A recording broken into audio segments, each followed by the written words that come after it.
फसाने का, कह कर स्वरूप यथार्थ जग का, जो किया उपकार है उसके लिए जिन वाणी माँ को वंदना शत बार है, वंदना शत बार है। बोलिए जिनवाणी माता की जय।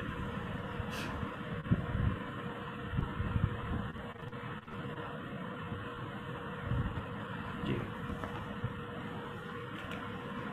ये हमने लास्ट टाइम अहिंसा एक विवेचन की सिर्फ रीडिंग की थी। इसको एक बार दोबारा से मैं अपने हिसाब से इसको रीडिंग कर लेते हैं और इसको एक्सप्लेन करने की मैं कोशिश भी करूँगा।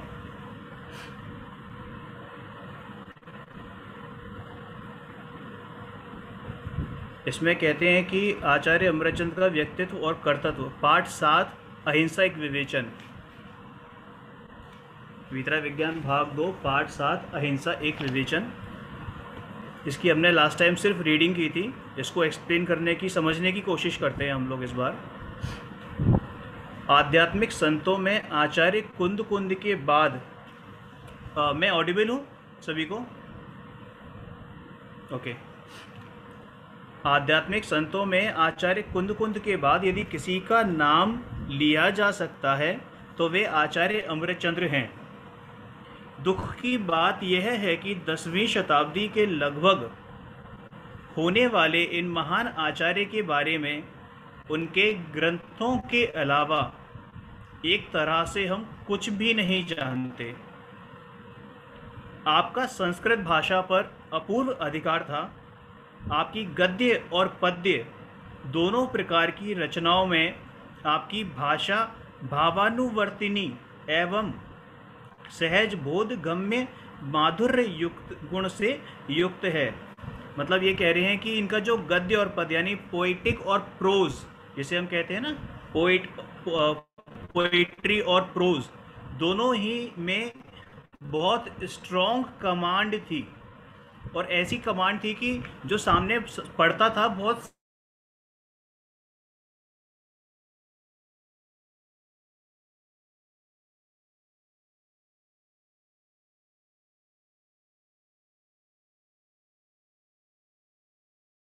सहज थी, मतलब इजी टू अंडरस्टैंड रहने वाले रचनाएं अध्यात्म रस से ओतप्रोत हैं। आपके सभी ग्रंथ संस्कृत भाषा में हैं। आपकी रचनाएं गद्य और पद्य दोनों प्रकार की पाई जाती हैं, यानी कि वही प्रोज और पोइट्री दोनों में ही इनकी रचनाएं पाई जाती हैं। गद्य रचनाओं में आचार्य कुंद कुंद के महान ग्रंथों पर लिखी हुई टीकाएं हैं। टीकाएं मतलब वही कि उन्होंने अपनी टिप्पणी दी है, उसको एक्सप्लेन किया, एलोबरेट किया। आचार्य कुंद कुंद ने जो ग्रंथों की रचना की थी प्राकृत भाषा में, उसकी उन्होंने संस्कृत भाषा में एक्सप्लेनेशन किया है।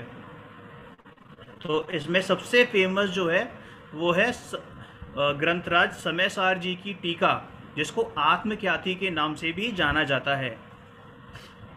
इसमें इन्होंने टीका यानी कि उसको एक्सप्लेन भी किया है और साथ में जो पद्यानुवाद भी किया है उसमें, जिसको हम कलश कहते हैं, पद्य के अनुसार भी उसमें आए हैं जिसको हम कलश कहते हैं। और साथ में संस्कृत में टीका भी की है, यानी कि उसका विश्लेषण, एनालिसिस। फिर ऐसे ही आचार्य कुंद कुंद का जो एक और परमागम है प्रवचन सार, जिसकी की टीका तत्व प्रदीपिका, पंचास्तिकाय की टीका जिसका नाम समय व्याख्या, तत्वार्थ सार जो कि आचार्य ग्रंथपिच्छ उमा स्वामी ने लिखा था, तो उसका पद्यानुवाद भी इन्होंने किया है। पुरुषार्थ सिद्धोपाय इनका खुद का लिखा हुआ ग्रंथ है, मौलिक ग्रंथ है, यानी कि ओरिजिनल इन्होंने ही लिखा था और बहुत शानदार।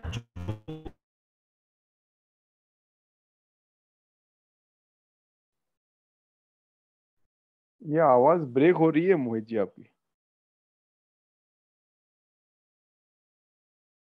छोटा सा ग्रंथ है लेकिन बहुत शानदार ग्रंथ है, जिसमें हिंसा और अहिंसा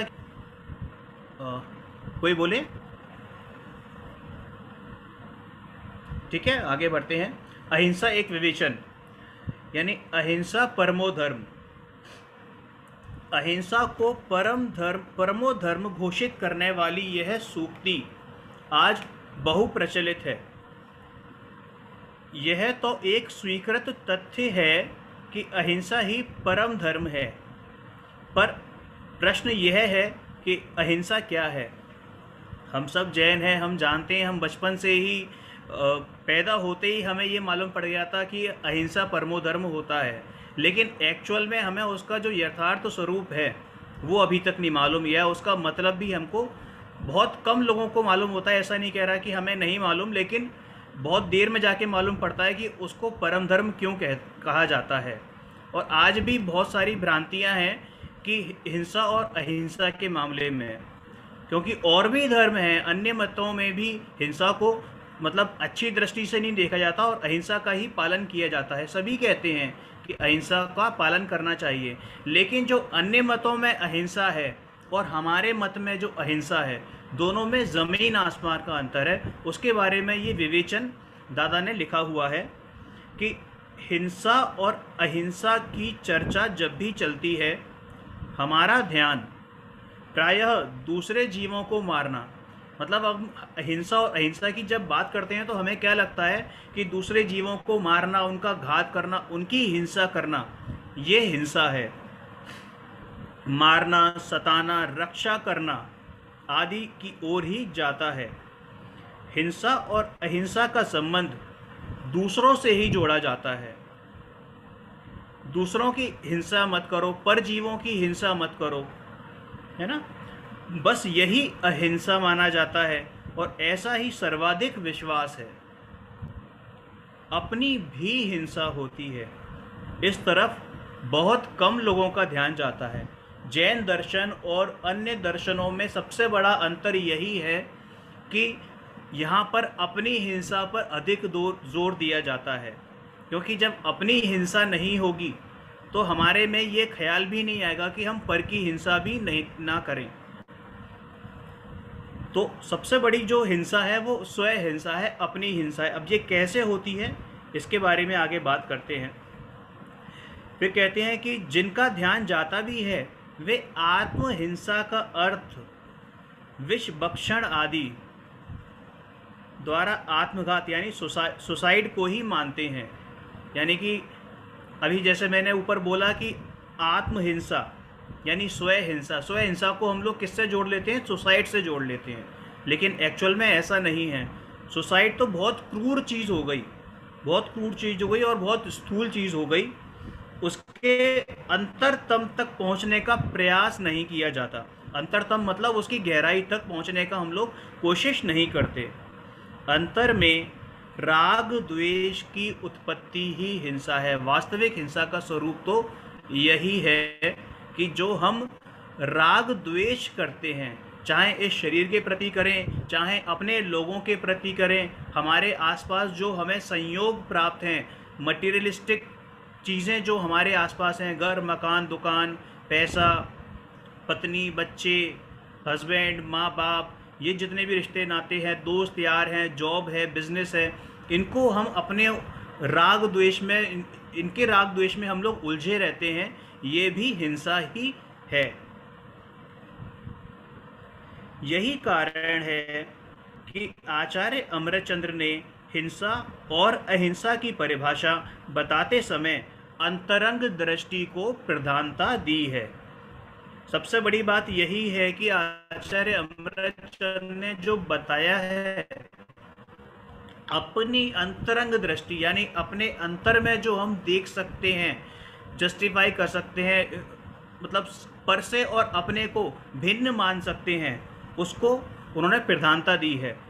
बाहर जब अपने को देखेंगे तो बाहर हमें कुछ दिखाई देगा नहीं, फिर यानी कि पर हिंसा तो अपने आप ही कम होती चली जाएगी। तो वे लिखते हैं, ये संस्कृत में श्लोक है, अप्रादुर्भावः खलु रागादीनां भवेत्ते हिंसेति तेषामेवोत्पत्तिः हिंसेति जिनागमस्य संक्षेपः।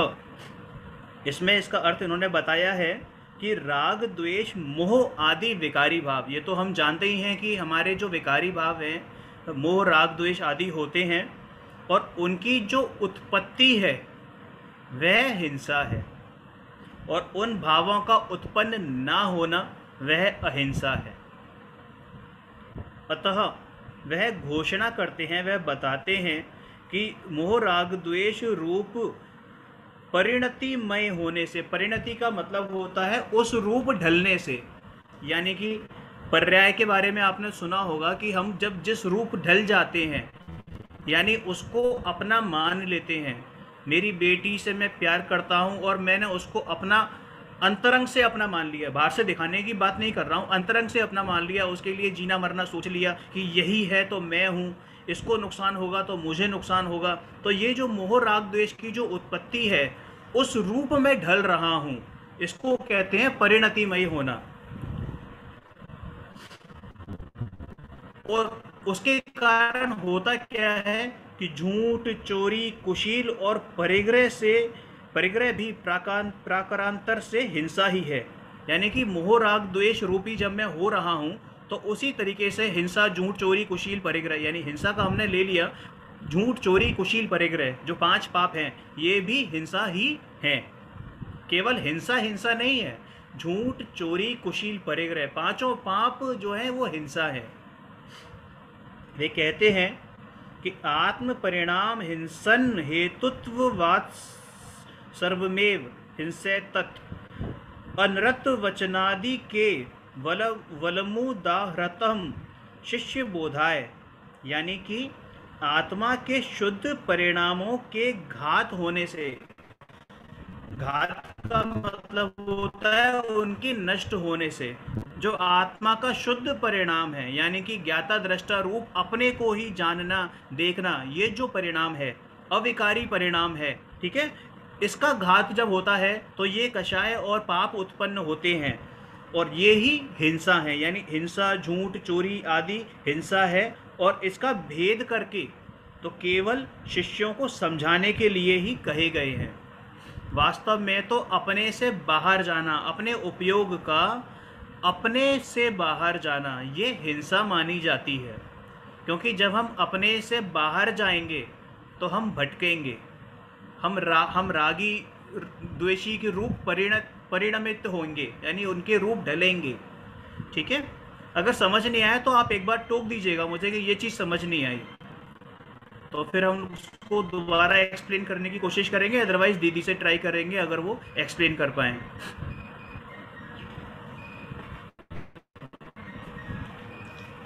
योग्य आचरण करने वाले सत्पुरुष के रागादि भावों के नहीं होने पर,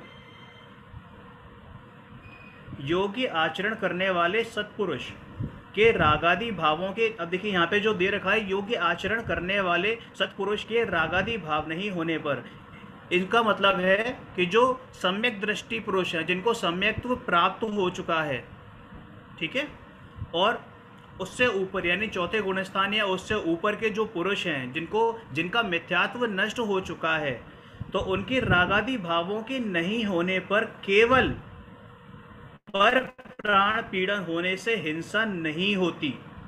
पर प्राण पीड़न का मतलब है दूसरे के प्राण हरना, यानी दूसरे को दुख पहुंचाना, उनको सताना, उनसे हिंसा नहीं होती। तथा अयत्नाचार यानी असावधानी प्रवृत्ति वाले जीव के अन्य जीव मरें चाहे ना मरें, हिंसा अवश्य होती है। अब देखिए इसमें बड़ी गूढ़ बात है, एक बार इस पैराग्राफ को पूरा पढ़ लेते हैं, फिर मैं आपको दोबारा एक्सप्लेन करता हूं कि योग्य आचरण करने वाले सत्पुरुष के रागादि भावों के नहीं होने पर केवल पर प्राण पीड़न होने से हिंसा नहीं होती।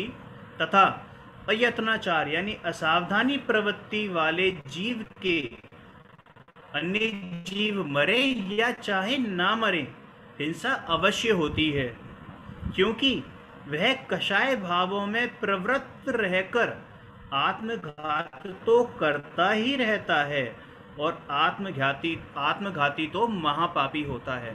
देखिए इसमें क्या बता रहे हैं, क्या कहना चाह रहे हैं कि जो सत्पुरुष हैं, सत्पुरुष मतलब सम्यक दृष्टि पुरुष हैं, जिनको अनुभूति हो चुकी है और जो सद आचरण में लिप्त हैं, इस समय सच्चे आचरण में लिप्त हैं, उनको भाव हिंसा तो नहीं होगी। क्यों? क्योंकि उनकी तो जो मिथ्यात्व है वो नष्ट हो चुका है, और जिस वजह से उनके जीवन में भी सावधानी आ गई है, जिस वजह से उनका जो अयत्नाचार है वो दूर हो चुका है, तो उससे उनको हिंसा का दोष नहीं लगता है। लेकिन कदाचित कभी भूल चूक से या कभी गलती से कुछ हो भी जाए तो उनको इतना दोष नहीं लगेगा। लेकिन यदि जो मिथ्या दृष्टि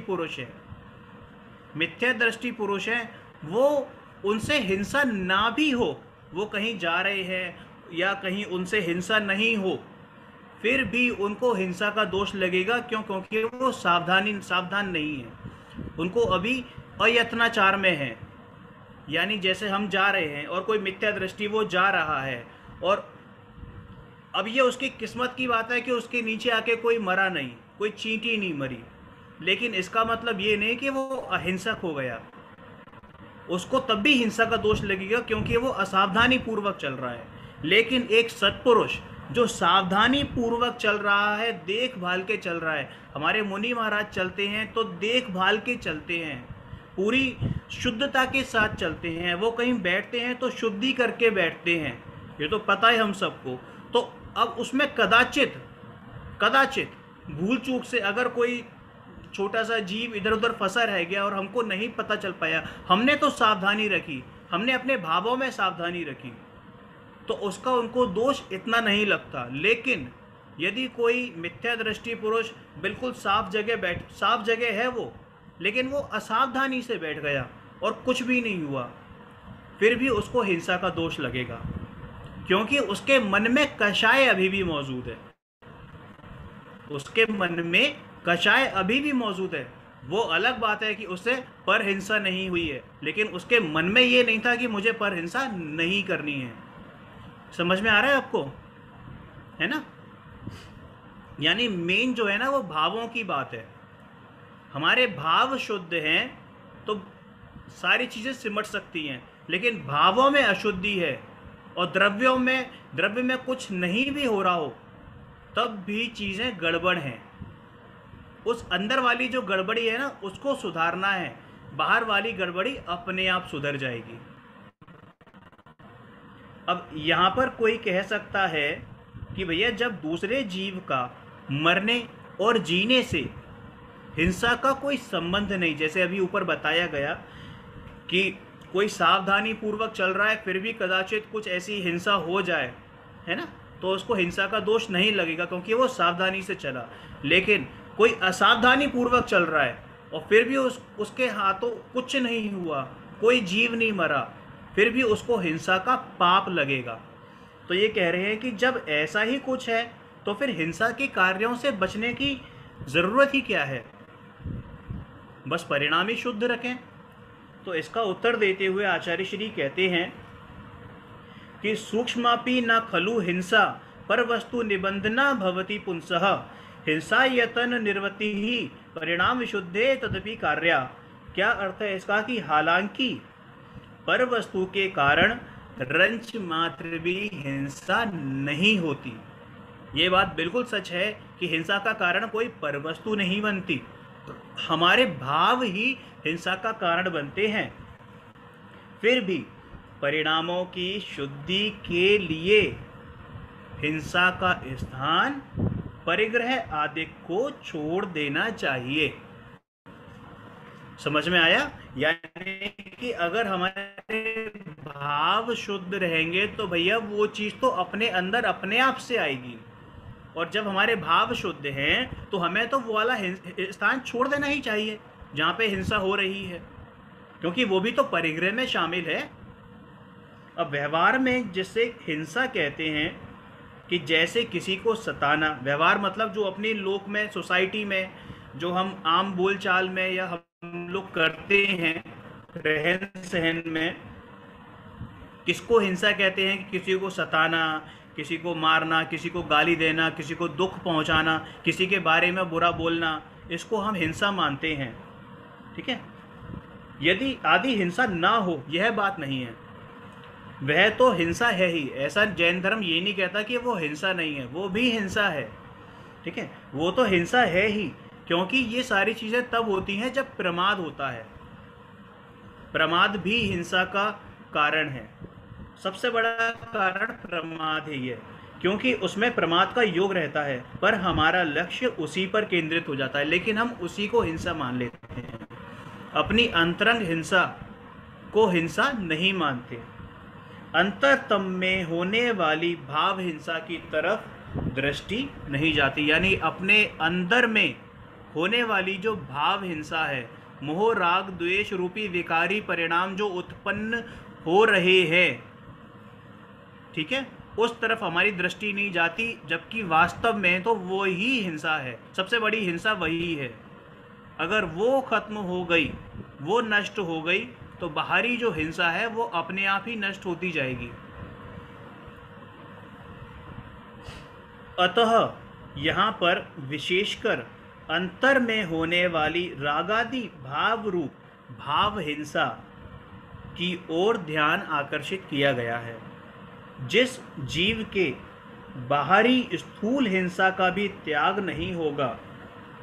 अब यहाँ पर देखिए दूसरी बात आ गई। अभी तक हम ये क्या कह रहे थे कि भाव हिंसा में सुधार होगा तो जो बाहर की जो हिंसा है वो अपने आप सुधरेगी, लेकिन एक दूसरा पक्ष ये भी है कि जब तक अपने परिणाम निर्मल होंगे, हम बाहरी हिंसा को भी हिंसा मानेंगे, है ना, और स्थूल हिंसा का त्याग करेंगे, तो अंदर के परिणाम भी निर्मल होंगे। ठीक है, दोनों एक दूसरे के पूरक हैं, दोनों को साथ में चलते हैं। कि जिस जीव के मतलब कोई अगर बहुत क्रूर परिणामी है, या परिणामी से मतलब कसाई है सपोज फॉर एग्जाम्पल, ठीक है, वो दिन रात हिंसा करता है, लेकिन क्या उसके परिणाम अच्छे हो सकते हैं? हम आप जैसे हो सकते हैं? आप अंदाज़ा लगाइए, नहीं हो सकते। उसको हम समझाएंगे ना, तो वो हो सकता है कदाचित उस समय मंद कसाई होके वो सुन ज़रूर ले, लेकिन वो उस चीज़ को ग्रहण नहीं करेगा, क्योंकि वो बाहर में क्रूर है। लेकिन हम लोग अंदर से भी शांत हैं और बाहर से हम लोग ऐसा करते नहीं हैं, तो हमें ये समझ में आती हैं चीज़ें।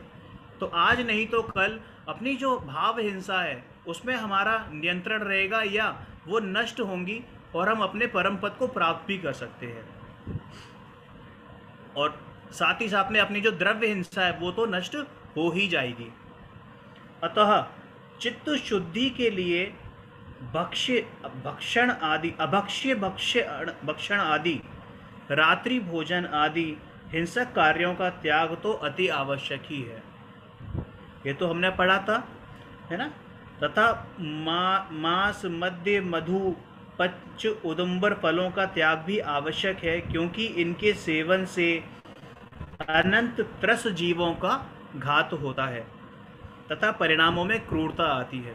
अब हम सब जैन हैं यहाँ पर, तो ये एक्सप्लेन करने की आवश्यकता नहीं है कि मांस नहीं खाना चाहिए, मधु नहीं करना चाहिए, और मद्य नहीं लेना चाहिए, जुआ वगैरह नहीं खेलना चाहिए, अभक्ष्य का पोषण नहीं करना चाहिए, वो नहीं खाना चाहिए, रात्रि भोजन नहीं करना चाहिए, छना जल पीना चाहिए, है ना। तो ये तो हमारी बेसिक क्राइटेरिया है, क्योंकि ऐसा करने से अनंत त्रस जीवों का, त्रस जीव मतलब 2 इंद्रिय या ऊपर, ऐसे जीवों का घात होता है। और परिणामों में सबसे बड़ी बात है कि जैसा कहते हैं ना कि जैसी हमारी एक्टिविटी होती है वैसे ही हमारा मन भी हो जाता है, और जैसा हम खाते हैं वैसा ही हमारा मन हो जाता है। जैसा खाए अन्न वैसा होए मन, ऐसी कहावत भी जग में प्रचलित है। परिणामों में क्रूरता आती है। अहिंसक वृत्ति वाले मंद कषाय जीव की इस प्रकार की अनर्गल प्रवृत्ति नहीं पाई जा सकती। अब हिंसा 2 प्रकार की होती है, द्रव्य हिंसा और भाव हिंसा। जीव के घात को द्रव्य हिंसा कहते हैं और घात करने के भाव को भाव हिंसा कहते हैं। इतना तो लोग समझ ही लेते हैं, पर बचाने का भाव भी वास्तव में भाव अहिंसा नहीं है, सच्ची अहिंसा नहीं है, क्योंकि वह भी राग भाव है। यह प्रायः नहीं समझ पाते। राग भाव चाहे वह किसी भी प्रकार का हो, उसकी उत्पत्ति निश्चय से तो हिंसा ही है। अब इसमें क्या कह रहे हैं कि ये तो बड़ी अंडरस्टूड सी बात है जो हम समझते आए हैं अभी तक कि भाई जीवों का घात करना वो द्रव्य हिंसा है, और जीवों के घात करने का भाव करना कि मैं इसको मार दूं या ये बड़ा गंदा है, उसको अपने मन ही मन में उसको कोसूं, तो ये भाव हिंसा है। लेकिन अहिंसा भी ये नहीं है कि हम किसी को बचाएं या बचाने का भाव करें, यह भी सच्ची अहिंसा नहीं है। अहिंसा तो है, द्रव्य अहिंसा है, लेकिन सच्ची अहिंसा नहीं है, धर्म की दृष्टि से सच्ची अहिंसा नहीं है। राग भाव, अब आगे क्या एक्सप्लेन कर रहे हैं इसको किस तरीके से, कि जो वास्तव में जो राग भाव है, यदि हम रागवश उसको बचा रहे हैं तो सच्ची हमने अहिंसा का पालन नहीं किया है। रागवश यदि हम बचा रहे हैं तो किसी को, राग भाव चाहे वह किसी भी प्रकार का हो, उसकी उत्पत्ति निश्चय से तो हिंसा ही है, क्योंकि वह बंध का कारण है। जब राग भाव की उत्पत्ति को हिंसा की परिभाषा में आचार्य श्री ने सम्मिलित किया होगा, उसको ऐड किया होगा कि भाई जब राग भाव की जो उत्पत्ति है वो भी हिंसा ही है, तो उसका जो व्यापक अर्थ का मतलब जो जनरल अर्थ है कि शुभ राग और अशुभ राग, उसका ध्यान उन्हें ना रहा हो, ऐसा नहीं माना जा सकता। देखिए, राग दो प्रकार के होते हैं, एक होता है शुभ राग और एक होता है अशुभ राग।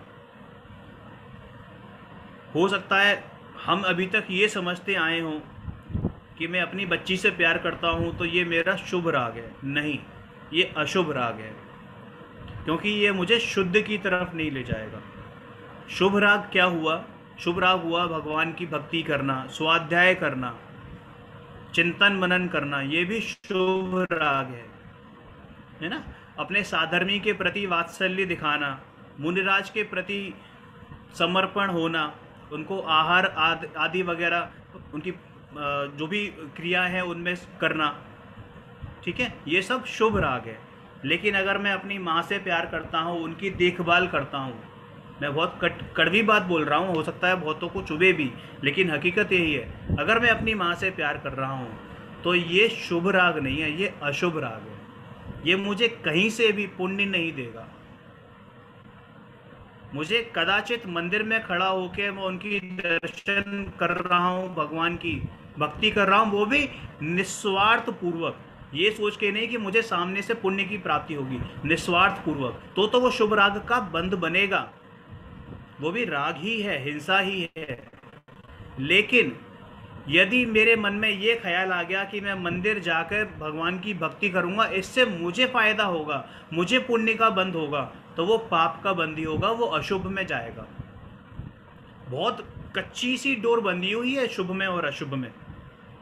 इसका अर्थ हमें समझना पड़ेगा, अंतर समझना पड़ेगा, ठीक है। स्वाध्याय करना भी शुभ राग है, लेकिन जो ये वाला जो शुभ राग है जो हम आप कर रहे हैं अभी इस समय जो क्लास चल रही है, ये भी शुभ राग है। लेकिन ये शुभ राग हमें हमारी शुद्धता तक पहुंचाने में निमित्त बन सकता है, ठीक है। निमित्त मतलब एक कारण बन सकता है कि हम शुद्धता तक पहुंचे। तो हिंसा तो शुभ और अशुभ दोनों में ही है, क्योंकि बंध दोनों में ही हो रहा है।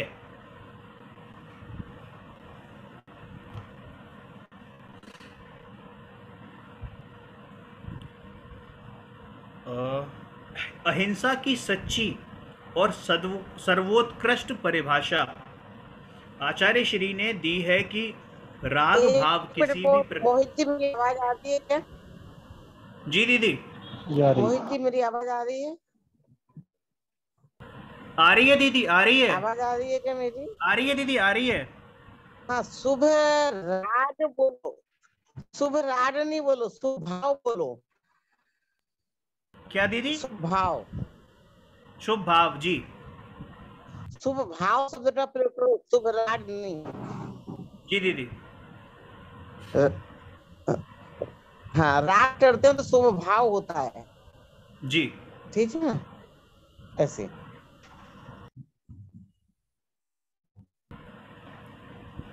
तो इसमें क्या है कि अहिंसा की सच्ची और सर्वोत्कृष्ट परिभाषा आचार्य श्री ने दी है कि राग भाव किसी भी प्रकार का हो, हिंसा ही है।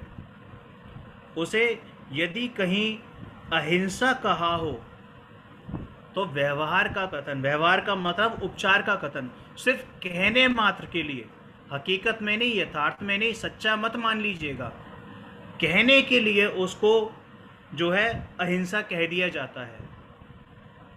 जो शुभ भाव है, जो शुभ राग का जो भाव है, वो कथन मात्र के लिए उसको अहिंसा कह देते हैं, लेकिन यथार्थ में नहीं है, सिर्फ व्यवहार के लिए है। कथन जानना चाहिए, ऐसा आचार्य श्री कहते हैं। अब यहाँ प्रश्न हो सकता है कि ऐसी अहिंसा तो केवल साधु ही पाल सकते हैं, तो यह तो उनकी बात हो गई, हमारा क्या? सामान्य जनों का तो दया रूप यानी दूसरों को बचाने का भाव ही अहिंसा माना जा सकता है।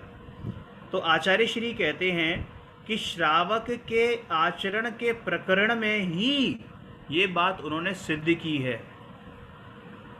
क्या? कि अहिंसा दो प्रकार की नहीं होती। अहिंसा को जीवन में उतारने के जो लेवल है, जो स्तर है, वो दो प्रकार के हो सकते हैं। अहिंसा तो एक ही प्रकार की होती है, अपने उपयोग को अंदर में लगाना, यही अहिंसा है।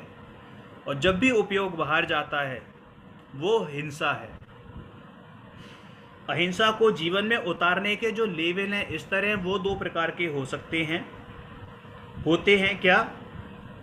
कि जो ऊपर से बात करी है अभी, ठीक है। और हिंसा तो हिंसा ही रहेगी, हिंसा तो हिंसा ही रहेगी, चाहे वो शुभ भाव करके हो और चाहे वो अशुभ करके हो, तो हिंसा ही है।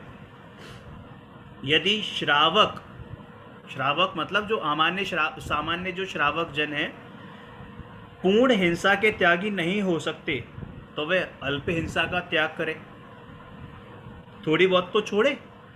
और जो हिंसा वह छोड़ ना सके, अब जैसे खाना खाना तो नहीं छोड़ सकता, खाना सब जानते हैं, खाना बनाने में हिंसा होती है, भोजन बनाने में हिंसा होती है, हम अपने ऑफिस जाते हैं तो भी हिंसा होती है ना, बोलने में हिंसा होती है। लेकिन जिन चीज़ों पर हम कंट्रोल कर सकते हैं, लिमिट कर सकते हैं अपने आप को, नैरो कर सकते हैं, जितना सिकोड़ सकते हैं अपने आप को, ठीक है, कंसाइज कर सकते हैं, तो वो तो हम कर सकते हैं, ठीक है।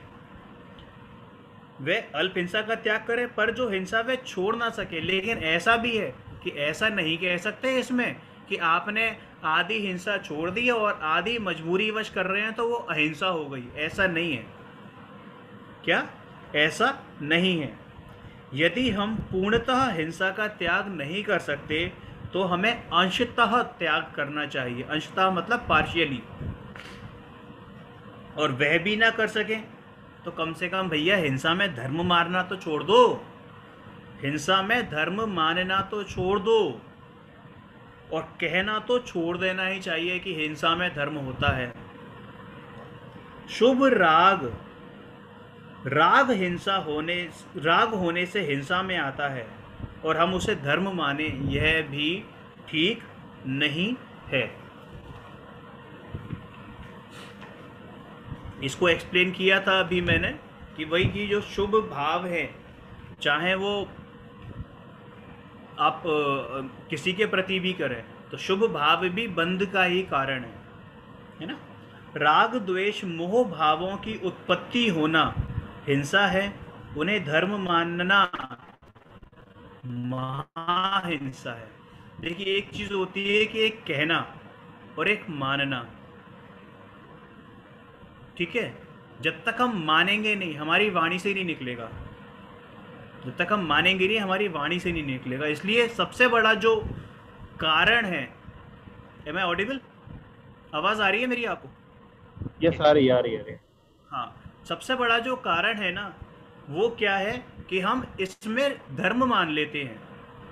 हम धर्म मान लेते हैं कि हम मंदिर में जाते हैं धर्म के नाम पर। अरे वहाँ पर मंदिर में भी हम हिंसा करते हैं, बहुत सारी चीज़ें, ठीक है। डिटेल में मैं नहीं जाऊँगा क्योंकि वो डिबेटेबल इशू हो जाएगा, लेकिन एक स्थूल बात कहता हूँ कि हम मंदिर में धर्म के नाम पर भी बहुत सारी हिंसा करते हैं, जो आपको खुद दिखाई दे सकता है।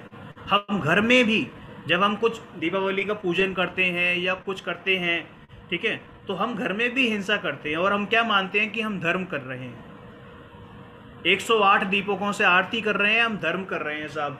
108 दीपकों से आरती, आप सोचो कितने तरस जीवों का घात हो रहा होगा, मर्डर हो रहा है वहां पर। ग्रुप मर्डर किया मैंने, ग्रुप किलिंग। और उसी का परिणाम होता है कि कई बार आप देखते होंगे कि ट्रेन का एक्सीडेंट हो गया और इकट्ठे कई लोग चल बसे, कहीं बम ब्लास्ट हुआ और 100, 150, 200 लोग इकट्ठे। ठीक है, थोड़ा सा बस स्कूल में हम इसका ध्यान रखें कि कम से कम धर्म के नाम पे तो हिंसा ना करें। रागादि भावों की उत्पत्ति नहीं होना ही परम अहिंसा है, और रागादि भावों को धर्म नहीं मानना अहिंसा के संबंध में सच्ची समझ है। अब यहाँ प्रश्न उठ सकता है कि तीव्र राग तो हिंसा है, तो क्या मंद राग हिंसा क्यों कहते हैं, मंद राग को हिंसा क्यों कहते हैं? भाई ये चीज उत्पन्न होता है तो वो तो हम मान सकते हैं, जो हमने पढ़ा कि भाई वो हिंसा है, लेकिन कभी हमें बहुत मंद राग भी होता है, तो उसे हिंसा क्यों कहते हैं? तो कहते हैं भैया, चोरी 1 रुपए की हो 1 करोड़ की हो, चोरी तो चोरी है। तो ऐसे ही राग चाहे विशालकाय हो और चाहे मंद हो, हिंसा तो हिंसा ही है ना। यहाँ भी इन्होंने स्पष्ट किया है कि जब राग हिंसा है तो मंद राग अहिंसा कैसे हो जाएगा? ठीक है, वह भी तो राग की ही एक दशा है, वह भी तो राग की ही एक दशा है। यह बात अवश्य है कि मंद राग मंद हिंसा है और तीव्र राग तीव्र हिंसा है। क्वांटिटी में फर्क पड़ सकता है, जो आपके भाव हैं उनकी क्वांटिटी में फर्क पड़ सकता है, लेकिन ऐसा नहीं हो सकता कि पूर्णतः क्षय हो गया। मंद राग में ज्यादा पाप का उदय होगा, वो तीव्र राग में ज्यादा पाप का उदय होगा, और मंद राग में कम पाप का उदय होगा, या पाप कम बंध का उदय, बंध बनेगा आपको, ये तो हो सकता है, लेकिन बंध तो बनेगा ही बनेगा। यदि हम हिंसा का पूर्ण त्याग नहीं कर सकते तो उसे मंद तो करना ही चाहिए। ये हम जैसे लोगों के लिए बात है कि हम देखो गृहस्थी में हैं, मान रहे हैं सारी चीज़ें, तो जितना हमें अगर समझ में आता है अपना विवेक का इस्तेमाल करके, बुद्धि का इस्तेमाल करके, हम ये तो कोशिश कर ही सकते हैं कि जहाँ पर कम से कम हो उस हिंसा से बचना चाहिए। राग जितना घटे उतना अच्छा है, पर उसके सद्भाव को धर्म नहीं कहा जा सकता।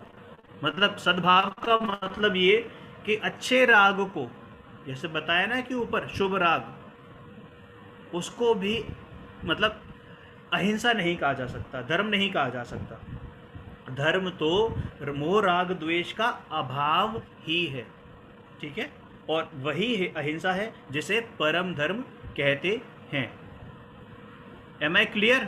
थोड़ा बहुत जो मेरी बुद्धि है उसके हिसाब से मैंने समझाने की चेष्टा की है, और अगर किसी को इसमें कुछ पूछना हो तो हम लोग डिस्कस कर सकते हैं उस बारे में। भरत भाई, रमेश जी, प्रीति जी। आ गया मोहित जी, समझ में आ गया, मोहित जी आ रहा है। नहीं, अच्छा समझाया है, बहुत बढ़िया समझाया है।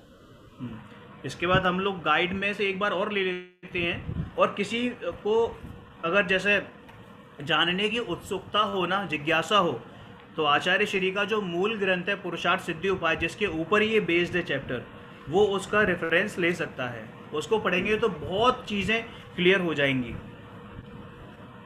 अब गाइड में से एक बार हम लोग देख लेते हैं। ये गाइड है ना सबके पास?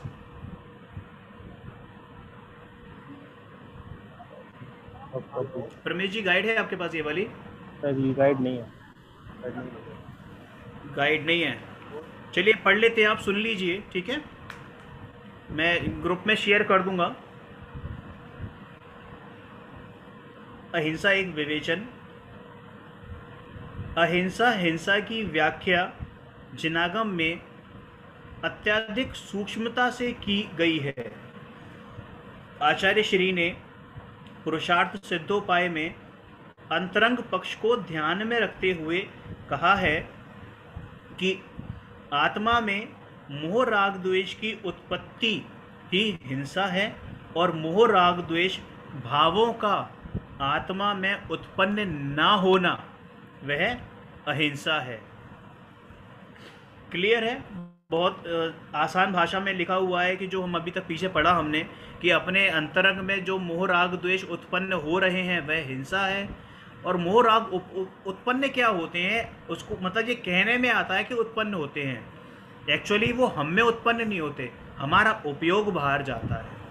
और जब हमारा उपयोग बाहर जाता है, अटकता है इन चीज़ों में कि अपनी बेटी में, पत्नी में, माँ में, पिता में, मेरी नौकरी में, पैसे में, घर में, इसमें अटकता है। और नहीं तो कुछ नहीं तो अपने शरीर में ही अटकता है। मैं बीमार हूँ, मैं मोटा हूँ, मेरी आंखें कमज़ोर हैं, मैं गोरा हूँ, मैं काला हूँ, तो इसमें अटकता है। तो बेसिकली ये ही भाव हिंसा है, यही मोह राग द्वेष की उत्पत्ति है। ठीक है? और जब हमारा उपयोग अपने अंतर में रहेगा तो जाहिर सी बात है वो जो मोह राग द्वेष रूपी जो विकारी भाव हैं वो उत्पन्न ही नहीं होंगे, और वो क्या होगा? अहिंसा कहलाएगी। अहिंसा का पूर्ण स्वरूप समझने के पहले हमें अहिंसा का स्वरूप समझना होगा। हर चीज़ के दो पहलू होते हैं, तो दोनों पहलू को समझने के लिए पहला पहलू हमें जानना आवश्यक है। जैन दर्शन में दो प्रकार की हिंसा है जो पढ़ा था, भाव हिंसा, द्रव्य हिंसा। स्वयं व पर की दृष्टि से दो भेद होते हैं जिन्हें हम चार्ट द्वारा समझ सकते हैं। देखिए, हिंसा के दो भाग किए इन्होंने, भाव हिंसा और द्रव्य हिंसा। अब भाव हिंसा में भी दो पार्ट और कर दिए, एक स्व और एक पर, यानी स्वयं भाव प्राण हिंसा और पर भाव प्राण हिंसा। और द्रव्य हिंसा के भी दो भाव कर दिए, स्व द्रव्य प्राण हिंसा, पर द्रव्य प्राण हिंसा के दो पार्ट और हैं, अविरमण रूप और परिरमण रूप। इसके एक्सप्लेनेशन क्या कहते हैं कि आत्मा में जो विकारी भाव मोह राग द्वेष की जो उत्पत्ति हो रही है वह स्वयं मतलब अपना भाव प्राण हिंसा है, क्योंकि इससे स्व आत्मा मतलब मैं, मेरे शुद्धोपयोग रूप भाव प्राणों का घात होता है। मेरा उपयोग कैसा है? शुद्धोपयोग है, बिल्कुल। शुद्धोपयोग का मतलब बिल्कुल निर्विकल्प वाला है, मतलब ये निर्मल पर्याय है मेरी, ठीक है, निरपेक्ष पर्याय है, बिल्कुल शुद्धोपयोग, शुद्धता से परिपूर्ण है। लेकिन इन भावों की वजह से इनका घात होता है, भाव प्राणों का घात होता है, यानी कि मेरा उपयोग बाहर नहीं, अंदर नहीं रहता, बाहर अटकता है। और प्रमाद के कारण मैं क्या करता हूँ? अपने अंगों को कष्ट देता हूँ, आत्महत्या आदि करता हूँ। तो ये क्या हो गया? स्वय द्रव्य। अभी बताया था सुसाइड वगैरह करना, तो ये द्रव्य स्वय द्रव्य हिंसा है, स्वय द्रव्य प्राण हिंसा है। ठीक है? सुसाइड वगैरह करना, अपने शरीर को कष्ट देना, मारना, पीटना, सिर पीटना। कई बार देखा है घरों में लड़ाइयाँ हो जाती हैं तो हस्बैंड वाइफ दोनों एक दूसरे के सर पीटते हैं, तो कई घरों में अपने अपने सर पीटने लग जाते हैं, है ना? तो वो भी स्वय द्रव्य प्राण हिंसा है। अन्य प्राणियों को व्यंग, परिहास, कुवचन आदि द्वारा पीड़ित करना पर भाव प्राण हिंसा है ना? किसी को गाली देना, किसी पे टोंट कसना, कमेंट करना, जैसे कोई टेढ़ा चल रहा हो, टेढ़ू, लूला, लंगड़ा, इस तरीके से बाज़ारों में कई लोग या मार्केट में या कहीं भी सोसाइटी में लोग कह देते हैं। कोई गोरा है तो गोरे के रूप में उसको बोल दिया, काला है तो काले के रूप में बोल दिया, मजाक उड़ाना किसी भी व्यक्ति का। तो ये भी क्या है? पर भाव प्राण है, क्योंकि हम दूसरे के लिए कर रहे हैं, तो वो क्या हो गया? पर भाव प्राण। ठीक है? प्रमाद के वशीभूत अन्य के प्राणों का घात करना, अंग पीड़ा देना, किसी को मारना, सताना, है ना? तो ये क्या हो गया, पर द्रव्य प्राण हिंसा, यानी कि दूसरे को परेशान कर रहे हैं हम। पर द्रव्य प्राण हिंसा दो प्रकार की होती है, जिसका इन्होंने एक्सप्लेनेशन किया है कि अविरमण रूप नाम दिया है कि अविरमण रूप, इन दो नामों को याद रख लीजिए आप, अविरमण रूप और परिणमन रूप। क्या बताते हैं इसमें कि यद्यपि जब कोई जीव परजीव यानी दूसरे के घात में प्रवर्तन ना भी कर रहा हो, अभी पीछे हमने एक बात पढ़ी थी, आपको ध्यान हो कि कोई असावधानी वश जा रहा है, कोई असावधानी वश जा रहा है, लेकिन फिर भी कोई द्रव्य हिंसा उससे नहीं हुई, कोई जीव का घात नहीं हुआ और उसके दिमाग में भी नहीं है कि मैं किसी का घात करूंगा या ना करूंगा, ठीक है ना, लेकिन उसने उस हिंसा का त्याग नहीं किया। आप समझ रहे हैं मैं क्या बोलना चाह रहा हूं? उसने उस हिंसा का त्याग नहीं किया है, लेकिन उसके दिमाग में नहीं है कि मैं किसी को मारूं या नहीं मारूं, लेकिन उसने उस हिंसा का त्याग नहीं किया है, ठीक है। यदि उसने प्रतिज्ञा पूर्वक हिंसा का त्याग ना किया हो तो उसे अविरमण रूप हिंसा कहते हैं। अविरमण रूप हिंसा, ठीक है, यानी कि त्याग किए बिना वस्तु का उपभोग ना करने पर भी ये जो नाम दे रखा है अविरमण रूप पाप लगता है। जैन धर्म में भावों की प्रधानता कही है और नियमों का बहुत उत्कृष्ट स्थान है जैन धर्म में। हम जो कार्य नहीं भी कर रहे होते हैं, ठीक है, और हमने लेकिन उसका नियम नहीं लिया, तब भी हमें उसका दोष लगता है, तब भी हमें उसका दोष लगता है। कोई गलत कार्य अगर हम नहीं कर भी रहे होते हैं और हमने उसका नियम नहीं लिया हुआ है कि हमें ये नहीं करना है, तब भी हमें उसका दोष लगता है, ठीक है। तो यही चीज़ यहाँ पर बता रहे हैं कि उसका त्याग किए बिना वस्तु का उपभोग ना करने पर भी अविरमण रूप पाप लगता है। इसका जो लॉजिक देते हैं वो इसलिए देते हैं, नियम ना लेने के कारण आपको जो दोष लग रहा है कि आज आप फ्री हैं, आपको ऐसे संयोग नहीं मिले कि आप किसी का घात करें, किसी का मतलब नुकसान करें, ऐसे संयोग नहीं मिले आपको किसी का नुकसान करें, लेकिन चूंकि आपने नियम नहीं लिया हुआ है और कल को अगर ऐसे संयोग मिलेंगे तो आप हिचकिचाओगे नहीं, इसलिए ये दोष लगता है। मेरे ऑफिस का रास्ता 1 किलोमीटर है फॉर एग्जाम्पल, और एक ही रास्ता मैं तय करता हूँ, और मैंने सपोज नियम ले लिया कि मैं इसी रास्ते से जाऊँगा, क्या इसी रास्ते से जाऊँगा, और कोई रास्ता मैं अपनाऊँगा नहीं, क्योंकि मुझे लगता है कि वहाँ जाने से कुछ ना कुछ गड़बड़ होगी, ठीक है। मैंने नियम ले लिया, तो चाहे आंधी तूफान आ जाए उस रास्ते में, जिस रास्ते से मैं जाता हूँ, बाढ़ आ जाए, रास्ता टूट जाए, तब भी मैं दूसरा रास्ता नहीं अख्तियार करूँगा। लेकिन यदि मैंने नियम नहीं लिया होगा तो ज़रा सी प्रतिकूलता आएगी और मैं अपना रास्ता बदल लूँगा। इसको सिर्फ एक एग्जाम्पल के तौर पर समझिएगा, सिद्धांत में घटित करिएगा कि हमने अगर नियम नहीं लिया हुआ है और कल ज़रा सी प्रतिकूलता आती है तो हम उसमें रमड़ जाएंगे। रात्रि भोजन का त्याग नहीं है, सालों से नहीं खा रहा, लेकिन त्याग नहीं है, और कल को अगर ऐसी प्रतिकूलता आई, कहीं ऐसे देश में जाना पड़ गया जहाँ पर मुझे नहीं मिला दिन में भोजन, तो मैं कर लूँगा, तो दोष आज भी लगेगा चाहे मैं नहीं खा रहा हूँ। समझ रहे हैं इस चीज़ को आप? क्लैरिफाई हो रहा है ये, ठीक है। एक सेकेंड, एक फ़ोन आ रहा है, एक सेकेंड बस, आप मुझे 1 मिनट दीजिए।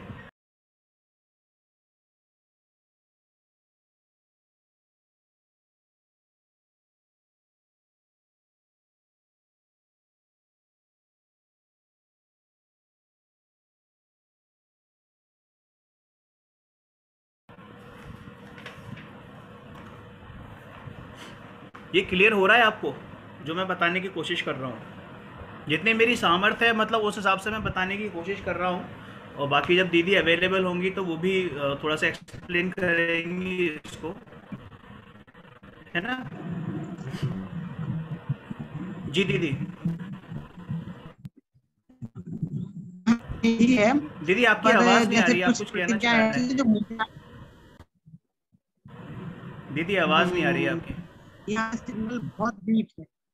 ओके, बाद में बोलो, चलो आप ही बोलो। दीदी आप व्हाट्सएप कर दीजिए, आवाज़ नहीं आ रही है बिल्कुल भी,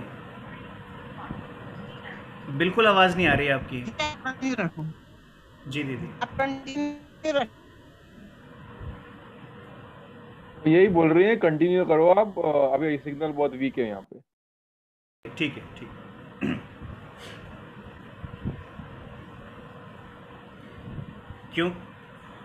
क्योंकि हिंसा आदि 5 पापों में प्रधानता तो भावों की, अभी बताया था जैसे कि जो जैन धर्म है वो हिंसा प्रधान धर्म है, तो यहाँ भी यही बता रहे हैं कि हिंसा आदि 5 पापों में प्रधानता तो भावों की ही है, मात्र वस्तु का उपभोग छोड़ना त्याग नहीं है।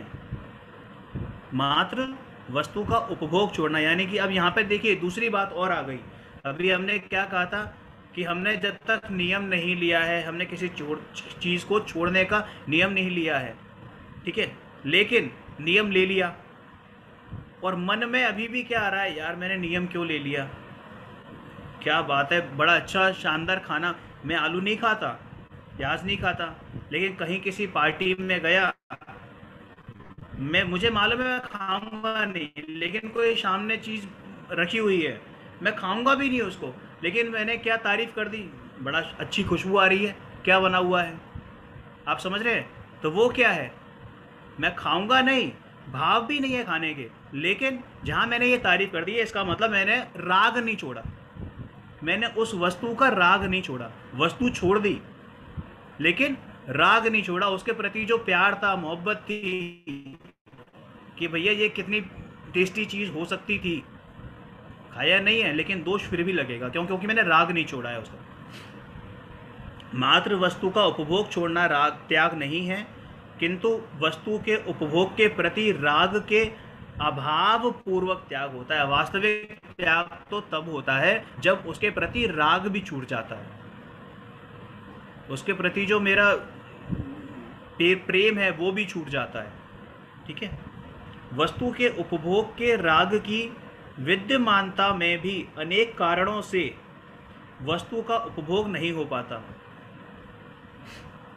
अब ये क्या बोल रहे हैं कि कई बार ऐसा भी होता है कि कुछ कंडीशंस ऐसी आ जाती हैं कि हम उपभोग नहीं कर पा रहे हैं, अतः वस्तु का अनुपभोग त्याग नहीं है। तो इसका मतलब ये नहीं कि मैं जो है उसको जो है छोड़ दिया है मैंने, अब मैं ऐसी जगह चला गया, फॉर एग्ज़ाम्पल मैं ऐसी जगह चला गया और मैंने नियम नहीं लिया जहाँ पर जो दिन है वो ही 20 घंटे का हो। ऐसे कई देश है ना, मतलब मुझे ज़्यादा जानकारी नहीं है, लेकिन ऐसे कई कंट्रीज़ हैं, किसी पोल में नॉर्थ में या जैसे साउथ में कहीं भी है कि जहाँ पर जो दिन है वो 20 घंटे का हो। तो पता लगा कि मैंने सुबह 4 बजे खाना खाया और फिर मतलब इंडिया के हिसाब से, पर वहाँ पे दिन था, और फिर रात को खाना खाया 12 बजे या 11 बजे, क्योंकि वहाँ पे भी दिन था, उस समय भी दिन था, और लेकिन नियम नहीं लिया हुआ है। तो इसका मतलब यही बता रहे हैं कि कंडीशंस हो रही हैं, सिचुएशन हो रही है, सर्कमस्टांसेस ऐसी आ रही हैं कि आप कर नहीं पा रहे, लेकिन फिर भी त्याग तो नहीं किया है आपने, तो उसका चीज़ का अनुपभोग करना त्याग नहीं है। त्याग ना होने पर भाव का दोष लगता है, त्याग ना होने पर भाव का दोष लगता है, ठीक है। पर नहीं, जब जीव परजीव के घात में मन से, वचन से अथवा काय से प्रवर्तन करे, मतलब उसमें मन लगाए, डूबे, तब उसे परिणमन रूप हिंसा कहते हैं। अब यहाँ पर देखिए बात आ गई है, अभी ऊपर हमने भाव हिंसा पढ़ी थी, जो ऊपर हमने पढ़ा है ना वो भाव हिंसा पढ़ी है कि हमने त्याग नहीं किया और फिर भी हम घात नहीं कर रहे हैं और त्याग नहीं किया, तब भी हमें दोष लग रहा है। और कौन सा दोष लग रहा है? अविरमण रूप दोष लग रहा है, वो पाप लग रहा है, अविरमण रूप। अब यहाँ कह रहे हैं कि जो हम हिंसा मन से, वचन से और काय से कर रहे हैं, तो उसे परिणमन रूप हिंसा कहते हैं। मतलब हम तो डूब रहे हैं उस हिंसा में, अब जानबूझकर वो हिंसा कर रहे हैं। आचार्य श्री के अनुसार झूठ, चोरी, कुशील, परिग्रह, ये सभी पाप रागादि भाव पाप रूप होने से हिंसा ही हैं। उनके अनुसार हिंसा अहिंसा का संबंध सीधा आत्मा से है। हिंसा अहिंसा का संबंध आप से नहीं, पर द्रव्यों से नहीं, किसी भी वस्तु से नहीं, सिर्फ अपने आप से है, आत्मा से है, आत्म परिणामों से है। ये दोनों ही आत्मा के विकारी अविकारी परिणाम हैं, हिंसा और अहिंसा। अभी क्या बात चल रही है? हिंसा विकारी परिणाम है और अहिंसा क्या है? अविकारी परिणाम है। हिंसा अहिंसा ना तो जड़ में होती है, ना ही जड़ वस्तु के कारण होती है। जड़ वस्तु का मतलब परद्रव्य, जड़ वस्तु का मतलब परद्रव्य, और ना ही जड़ वस्तु के कारण होती है। लेकिन जहाँ होती है वहाँ कहाँ होती है? चेतन में ही होती है। आप किसी लकड़ी को या ऐसे यूँ पीटे, जिस तरीके से पीटे किसी लकड़ी को या किसी लोहे को, है ना, तो वो क्या है? वो द्रव्य हिंसा तो नहीं है ना? जी दीदी, दीदी आवाज नहीं आ रही।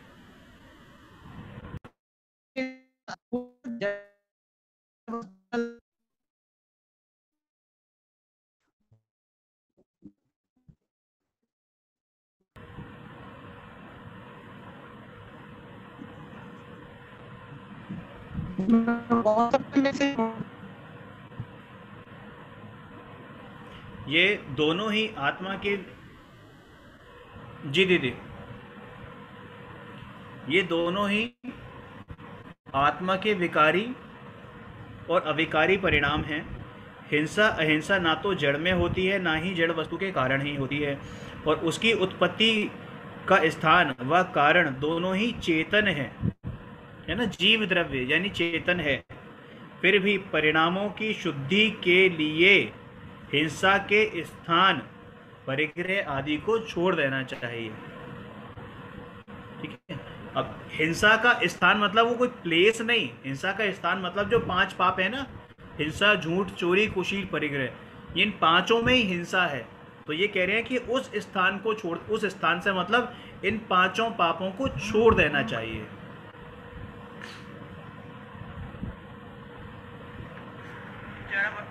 मतलब इसमें चेतनता नहीं है, उदगल द्रव्य,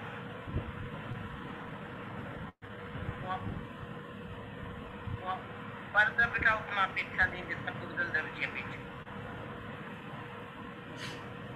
ये समझ आया आपको कि हिंसा अहिंसा ना तो जड़ में, जड़ मतलब पुद्गल द्रव्य, पुद्गलों में नहीं होती ना। मैंने बताया कि हम लकड़ी को इस तरीके से कर रहे हैं या कुछ ऐसा कर रहे हैं, पुद्गल जो द्रव्य है उसमें हिंसा नहीं होती। हिंसा या अहिंसा किस में होती है? केवल चेतन में, जिनमें जान है, जीव द्रव्य जो हैं, और उसके उत्पत्ति के स्थान चेतन है, स्थान व कारण दोनों ही चेतन है। फिर भी परिणामों की शुद्धि के लिए हिंसा के जो स्थान यानी कि जो झूठ, चोरी, कुशील, परिग्रह हैं उनको छोड़ देना चाहिए। हिंसा अहिंसा का संबंध पर जीवों के जीवन मरण, सुख दुख से ना होकर आत्मा में उत्पन्न होने वाले राग, द्वेष, मोह परिणामों से है। अभी तक हम यही पढ़ते आए हैं कि जो अपने अंतर में जो हिंसा है, बेसिकली वही हिंसा है कि मोह, राग, द्वेष जो परिणाम हैं वो उत्पन्न हो रहे हैं तो हिंसा, नहीं हो रहे हैं तो अहिंसा। राग भाव चाहे किसी भी प्रकार का हो, उसकी उत्पत्ति निश्चय से, यथार्थ रूप से हिंसा ही है, क्योंकि वह बंध का कारण है, मुक्ति का कारण नहीं है, बंध का कारण है। हमारे जो परिणाम हैं, चाहे वो शुभ की तरफ जाएं या अशुभ की तरफ जाएं, दोनों ही बंध का कारण है, मुक्ति का कारण नहीं है। यानी कि संसार समुद्र का जो कारण है ना, वो यही है। यहाँ ध्यान देने वाली बात यह है कि अधिकतर लोग जो है बचाने के भावों को अहिंसा मान लेते हैं, जबकि वास्तव में सच्ची अहिंसा नहीं है। फिर यहाँ पर इन्होंने पूरा समराइज किया हुआ है कि पर को मारने रूप द्रव्य प्राण हिंसा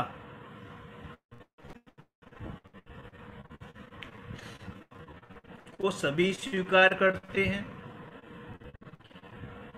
द्वेष भावों में, अशुभ राग में, पर